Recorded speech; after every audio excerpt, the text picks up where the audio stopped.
దావీదు అతని జనులను 3వ దినమందు సిక్లగునకు వచ్చిరి. అంతలో అమాలేకీయులు దండెత్తి దక్షిణ దేశము మీదకును సిక్లగు మీదకును పడి కొట్టి దానిని తగలబెట్టి గనులనేమి అల్పులనేమి అందులోనున్న ఆడువారందని పట్టుకొని చంపక వారిని తీసుకుని వెళ్ళిపోయి ఉండిరి. దావీదును అతని జనులను పట్టణంలోకి వచ్చి అది కాల్చబడి ఉండుటయు తమ భార్యలను కుమారులను కుమార్తెలను చెరలోనికి కొనిపోబడి ఉండుటయు చూచి ఇక ఏడ్చుటకు శక్తి లేక పోవునంత బిగ్గరగా ఏడ్చరి. యెజ్రెయేలీయురాలైన అహీనోయము, కర్మేలీయుడైన నాబాలు భార్య అయిన అబీగయలను దావీదు ఇద్దరు భార్యలను చెరలోనికి కొనుపడిపోగా చూచి దావీదు మిక్కిలి దుఃఖపడెను. మరియు తమ తమ కుమార్తెలను బట్టి జనులందరికీ ప్రాణము విసిగినందున రాళ్ళు రువ్వి దావీదును చంపుదము రండని వారు చెప్పుకొనగా దావీదు తన దేవుడైన యెహోవాను బట్టి ధైర్యం తెచ్చుకొనెను. పిమ్మట దావీదు ఏఫోదు తెమ్మని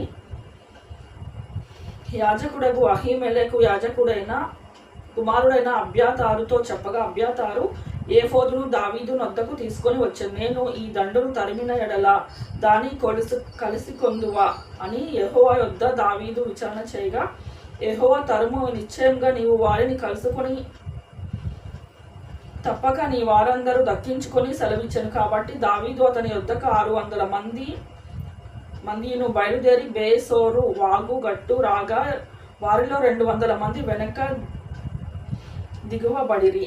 దావీదు 400 మంది ఇక తరుముచ్చు పోయిరి. కానీ ఆ 200 మంది అలసట పడి బేసోరు వాగు దాటలేక ఆగిరి. ఆ 400 మంది పోవుచుండగా పొలంలో ఒక ఐగుప్తీయుడైన కనపడెను. వారు దావీదు నొద్దకు వారు తోడుకొని వచ్చేవాడు 3 రాత్రింబవళ్ళు అన్నపానములేమీ పుచ్చుకొనలేదని తెలుసుకొని వానికి భోజనం పెట్టి దాహమిచ్చి అంజూరపు అడవిలోని ముక్కను 2 ద్రాక్షగెలను వారికి ఇచ్చెను. వాడు భోజనము చేసిన తరువాత వాని ప్రాణము తెప్పరిల్లేగా దావీదు, నీవు ఏ దేశపు వాడు, ఎక్కడి నుండి వచ్చితివని వారిని అడిగాను. అందుకు వాడు, నేను ఐగుప్తీయుడనై పుట్టి అమాలేకీయుడైన ఒకరిని దాసుడనైతిని. 3 దినముల కిందట నేను ఈ కాయిలా పడగా నా యాజకుడు నన్ను విడిచిపెట్టి పోయెను. మేము దండెత్తి కేరేతీయుల దక్షిణ దేశమునకును యూదా దేశమునకును కాలేబు దక్షిణ దేశమునకు వచ్చి వాటిని దోచుకొని సిగ్లకును కాల్చివేసితిమని చెప్పాను. ఆ దండును కలుసుకొనుటకై నీవు నాకు దోవ చూపమని దావీదును వారిని అడుగగా వాడు, నేను నిన్ను చంపననియు నీ యజమానుని వశము చేయుననియు దేవుని బట్టి నీవు నాకు ప్రమాణం చేసినలా ఈ దండును కలుసుకొనుటకై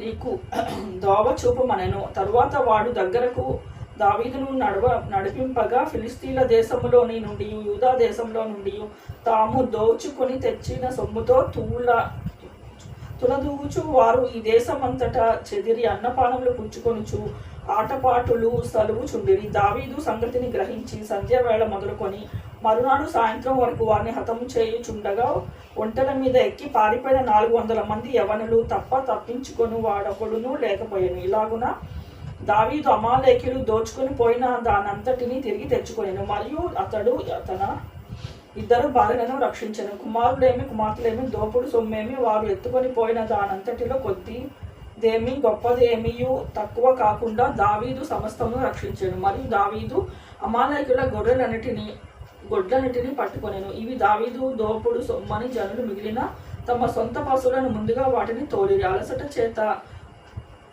దావీదును వెంబడించలేక బోసేరు వాగు దగ్గర నిలిచిన ఆ 200 మంది యొద్దకు దావీదు పోగా వారు దావీదును అతని యొద్దన్న జనులను ఎదుర్కొనుటకై బయలుదేరి వచ్చిరి.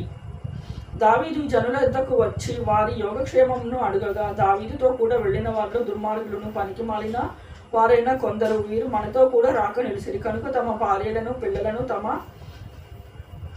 తప్ప మనకు మరలా వచ్చిన దోపుడు సొమ్ములో మనకేమియూ వీరికి ఇయ్యము. తమ భార్యలను పిల్లలను వారు తీసుకొని పోవచ్చుననిరి. అందుకు దావీదు వారితో ఇట్లనెను, సహోదరులారా, దావీదు మనలను కాపాడి మన మీదకి వచ్చిన ఈ దండును మనకు అప్పగించిన మనకు దయచేసిన వాని విషయంలో మీరు ఇలాగున చేయకూడదు. మీరు చెప్పినది ఎవరు ఒప్పుకొందురు? యుద్ధమునకు పోయిన భాగ్యం ఎంతో సామాను నొద్దకు నిలిచిన వాని భాగము అంతే అని వాడుక మాట. అందరూ సమముగానే పాలు పంచుకుందరు కదా. కావున నాట నుండి నేటి వరకు దావీదు ఇజ్రాయిలతో అట్టి పంపకము కట్టడగాను న్యాయవిధిగాను ఏర్పరిచి నియమించెను. దావీదు సిక్లగునకు వచ్చినప్పుడు దోపుడు సొమ్ములో కొంత తన స్నేహితులైన యూదా పెద్దలకు ఏర్పరిచి, యెహోవా శత్రువుల ఎదుట యొద్ద నేను దోచుకొనిన సొమ్ములో కొంత ఆశీర్వాద సూచనగా మీకు ఇచ్చుచున్నానని చెప్పి వారికి పంపించాను. బేతేలులో దక్షిణ రామోతులోను, యత్తీరులోను, అరోయేరులోను, షిప్పోనులోను,